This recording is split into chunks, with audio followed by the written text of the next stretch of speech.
Good afternoon, everyone. As always, thank you for being with us. As you can see, we are rich with information for you today, so this is the place to tune in for that. As the governor said, we have 121 new cases to report with a percent positivity that's less than 2, given the high number of tests we are continuing to do. There are 86 people currently hospitalized with COVID-19 in Rhode Island. Of those people, 9 are in an intensive care unit and 5 are on a ventilator. Sadly, we have 3 new fatalities to report today. One of these people was in their 70s, one was in their 80s, and one was in their 90s. Our prayers continue to be with the families of these dear Rhode Islanders. As the governor said, K-12 schools has been a major focus for us over the last week and over the last several weeks and months. In addition to Dr. Bromage, Jeremy McDonald, Arden Engineering as the experts that the governor mentioned, we also want to acknowledge Dr. Michael Burns, our environmental health toxicologist at the Rhode Island Department of Health, for his fantastic work as well on the air circulation guidance that the governor described and we have available for you to check out on the website. Dr. Burns is one of the many people across our entire state government response who is doing yeoman's work to support our public health response and keeping it strong. To share a little bit more about the K-12 data that was relayed, of the 33 cases we have seen in the in-person learning community, 19 of them have been students, and the rest were among teachers and staff. Of the 44 cases we've seen in the virtual learning community, 40 have been among students, and the remaining 4 were among teachers and staff. As noted, we have done thorough, aggressive, rapid case investigations and contact tracing around each of these cases. The 33 cases that we have seen in the in-person learning community have occurred spread out among 25 schools. In the schools where we have seen multiple cases, which is fewer, we have usually been able to identify a likely common exposure outside of school. So let me give an example. There have been a few instances of siblings in the same school being sick and of friends who reported closely socializing outside of school also having symptoms. In each of these cases, the centralized, dedicated K-12 testing program that the governor spoke about has been critical. It's allowed us to act quickly and aggressively. And as we've mentioned, the key is stopping secondary and tertiary transmission. When you have cases that are isolated, a case here, maybe 1 or 2 spread out across the number of schools that we're talking about, that is the ideal instead of having clusters of cases associated with the school. When they're isolated and spread out, that means that we are stopping transmission from occurring again and again. And that is a key approach to our system. One of our strengths in Rhode Island is our testing capacity.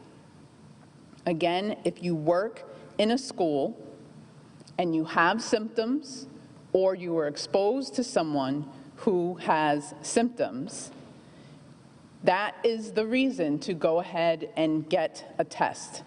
We've shared the number, 844-857-1814, and it's important to know that the Rhode Island Department of Health will work very closely with you. You will hear from the department. They will direct you to engage with the test scheduling program and to go ahead and get tested so that we can respond quickly.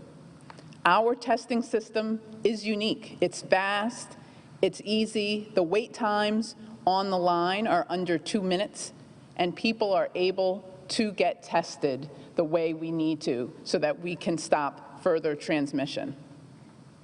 One thing I want to clarify is that when people who have symptoms get a rapid test, the result is not available right then and there on the site as the rapid test. We are encouraging people who get tested through this system to get tested as early as they can during the day. All tests up until 3 p.m. during that day will be resulted the same day. Regardless, someone who has symptoms or who has been exposed to someone who has symptoms and gets tested should be staying home and isolating or quarantining and not going anywhere until they receive the test results. Another key to be aware of is those who have a negative test result need to wait until the PCR test that has a 1 to 2 day turnaround is resulted as well, particularly if their rapid test is negative. These are messages that we will continue to make sure that the entire school community has and understands. If you are positive, you will be called by the Rhode Island Department of Health. If you are negative, we will send you a secure email with your results.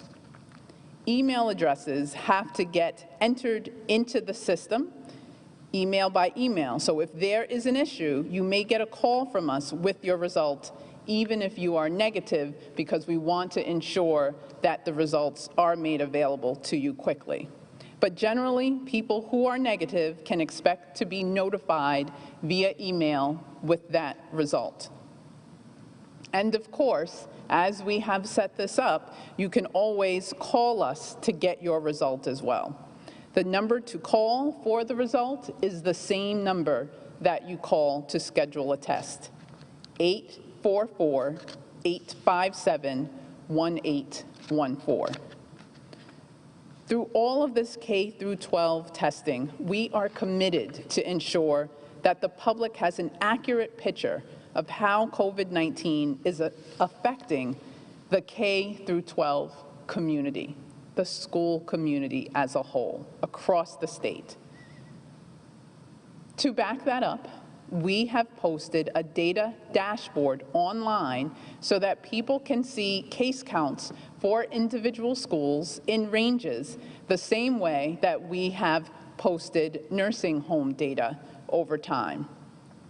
We have 2 tables posted, one for students and staff in schools that are doing in-person learning, and one for students and staff in schools that are doing virtual learning. We will post data for the previous week every Wednesday. So we're announcing that today's data for the previous week is available, and will continue to keep that A+ grade that the governor mentioned we have been given as a state regarding our data integrity, and analytics. In addition to our work with K through 12 schools, we are working very closely with the colleges and universities throughout the state. We've been working with Providence College nonstop since we first identified a situation there early last week, as the governor has described. Given that someone can start to develop symptoms up to 14 days after their exposure to someone who is sick, we still have to remain extremely vigilant about this situation. However, I did want to speak to people in the community, people throughout Providence, and people throughout the state, so that you can hear, in addition to what the governor said, that we are doing everything in our power to limit or prevent the spread of COVID-19 in the areas that have been impacted. We have a whole team that's 100% dedicated to this issue. Before opening things up for questions, I'll just say a word or two about our case investigations the way I want to do each week so that you have a real-time update of what we are continuing to see. Between September 8th and September 14th, 53,840 tests were completed and 599 new cases were identified. Social gatherings continue to be an issue, and as we have said, it's not as much or not only the size of the gathering, but it's also keeping your groups stable. When you go to different groups of people, that is how the issue can occur, as you've already heard today. So during this time last week, from September 8th to September 14th, 24 people in the 20 to 29-year-old age bracket reported attending a social gathering in the recent past. The previous week, that number was just 3 people. We've discussed colleges already, and that's critical. I know college students are hearing that and recognize how their actions can contribute to these numbers. But it's helpful to know that beyond the Providence College and URI situation, these are not just college students that we want to raise this awareness about. All of us need to be vigilant about keeping our groups consistent and small, and wearing your masks. Those are our key components that we know work. And what has happened with the data is evidence that it makes a difference. Something else that we're continuing to see in our case investigations is that certain industries are more affected. During this last week period, we saw 26 cases among people who work in manufacturing and 25 cases among people in retail. As a reminder, anyone who works in a high-contact industry can get tested, even if you don't have symptoms. To schedule a test, particularly if you don't have symptoms, you can go to portal.ri.gov. If you have symptoms, you still can, but also can engage with your primary care doctor or nearby urgent care center or respiratory clinic. As stated earlier, testing is one of the most powerful tools we have right now, and Rhode Island is among the best in the country in doing that. So please take advantage of the testing opportunities that we're making available.